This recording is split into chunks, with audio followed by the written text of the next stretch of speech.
자전거와 소년. 한 소년이 있었습니다. 너무나 자전거를 갖고 싶었습니다. 하지만 형편이 넉넉하지 않았던 엄마는 아이가 중학생이 되면 사준다고 약속을 했습니다. 이제 겨우 3학년인 아이. 아이는 자전거 사진을 벽에 붙이고 자전거와 대화를 했습니다.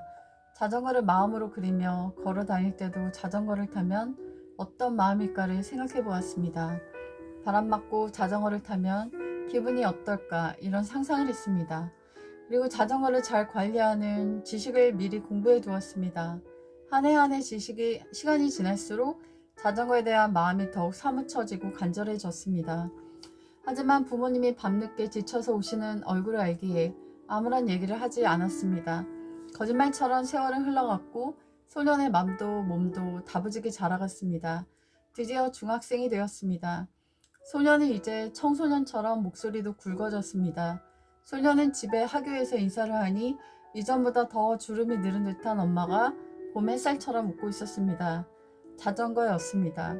빛나는 자전거가 빗속에 서 있었습니다. 소년은 너무 좋아서 그만 울어버렸습니다. 엄마 품에 달려가서 안겼습니다. 그리고 가방을 던지고 자전거를 타러 나갔습니다. 이미 친구들 자전거를 빌려 타며 배우며 다져진 실력으로 바람과 하나가 되어 달렸습니다. 오랜 기다림. 그건 소년의 내면에 좋은 씨앗을 심고 있었습니다. 성공의 요체는 첫째, 가난한 가정에 태어남에 있다. 앤드류 카네기. 풍요 속의 아이들은 그 정신이 병든다. 풍요의 역습. 선풀 영향력. 재밌는 유튜브를 보고 댓글을 읽다가 신기한 걸 발견했다. 그는 어디서든 선풀을 다는 사람 같았다. 사람들은 그의 댓글을 발견하고 재밌어 했다. 그래서 난 호기심에 그 유튜브를 가보았다. 그는 어떤 영상도 올린 게 없었다. 그러나 구독자가 10,000명이 넘었다. 그의 댓글을 읽은 사람들이 그가 좋은 사람이란 생각이 들어 그의 친구가 된 것이었다. 오늘 블로그에 한 특별한 이웃의 친추가 들어왔다.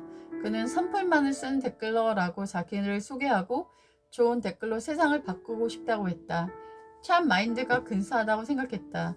유튜브에 구독자 모으려고 온갖 구애하는 사람들은 많지만 그들의 구독자는 한 명 늘리기가 정말 어렵다. 심지어 길에서 노래 CD를 나눠주며 구독자가 돼달라는 사람을 본 적도 있다. 아무리 수단과 방법을 동원해도 팬을 얻기가 어려운데 선풀은 많은 사람들을 자석처럼 자신의 편으로 이끌어온다. 싫은 건 굳이 말로 뱉지 않아도 된다. 그저 응원하고 격려하고 지지하는 선풀로 내게도 좋은 지지자들을 이끌어온다면 참 좋을 것이다.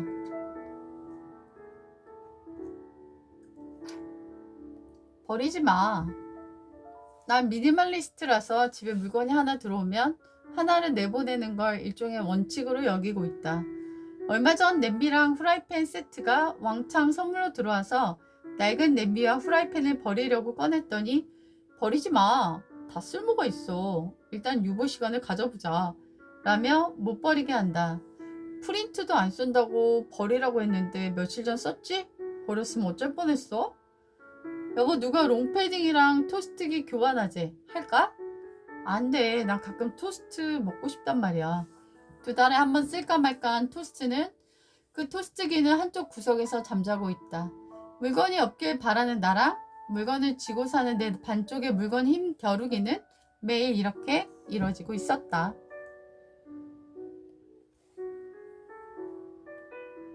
적을 만들면 안 되잖아요.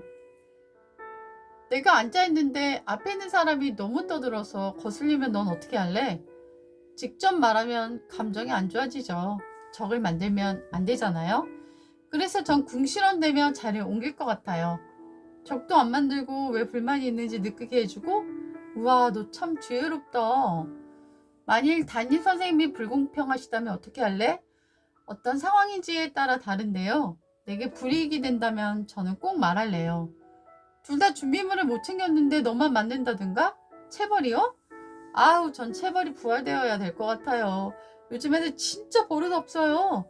욕하고 별거 다 해요. 선생님들 때리는 것 빼고 다 하는 것 같아요. 선생님들이 참는 게 그냥 보여요.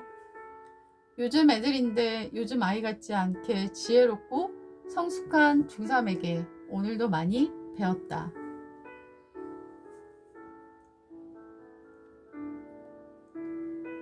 아이들마다 성향이 다른데 어떻게 한 커리큘럼에 맞추나요? 부모님들이 보실 땐 교재가 전부이다. 하지만 교실에선 같은 교재라도 전혀 다른 수업이 이루어지고 있다. 어떤 아이는 노래를 좋아한다. 그럼 단어를 챈트식으로 율동감 있게 배운다. 어떤 아이들은 움직이는 걸 좋아한다. 그럼 단어를 찔 때나 단어 시험을 볼 때 한 번씩 펜이나 연필을 위로 던지고 받아서 쓰게 한다. 별거 아닌 행동이지만 아이들은 재밌어 한다. 단어 시험도 종이 4군데를 돌려가며 빠르게 쓰는 친구에게 작은 선물을 준다. 공부를 재미있는 게임으로 생각하기 시작한다. 이런 움직임은 큰 애들도 좋아한다. 어떤 아이는 조용한 성격이다. 그럼 이 무리는 시끌시끌한 활동보다는 쓰기를 주로 하며 리스닝을 하고 리스닝에서 익힌 표현을 조용히 중얼거리는 학습을 한다. 어떤 아이들은 매우 창의적이다. 틀에 박힌 걸 싫어하고 이 무리를 위해서는 실험적 시도를 한다. 눈을 가리고 수업을 하거나 불을 끄고 청각만 의존하는 수업을 하거나 앉는 위치를 바꿔서 시각을 변화시킨 수업을 한다. 이 아이들은 무궁무진한 새로움을 추구하기 때문에 학습 도구나 분위기를 바꿔주어 이 아이들만의 수업을 즐기도록 한다. 그러면 어떤 동일한 학습 결과를 얻기보다는 어느 영역만 강한 편중적 학습 성취를 이끌지 않을까요? 그렇게 보일 수 있지만 아이들의 마음에 일정 기간 얻은 후에는 아이들은 자기 성향을 포기하는 법도 배우게 된다. 셀프 센터 수업에서 티처 센터로 바뀌는 것이다.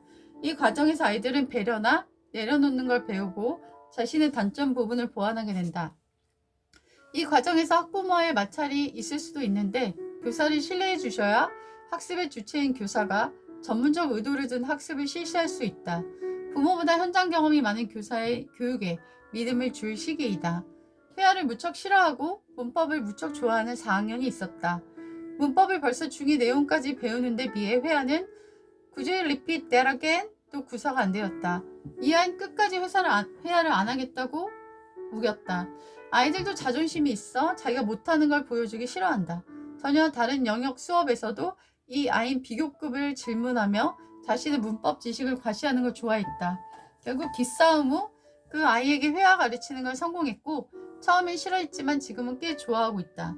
아이들의 다른 성향은 처음에 맞춰서 수업하다가 선생님의 카리스마로 단점을 보완하는 수업을 해야 하는 것이 나의 수업에 대한 생각이다.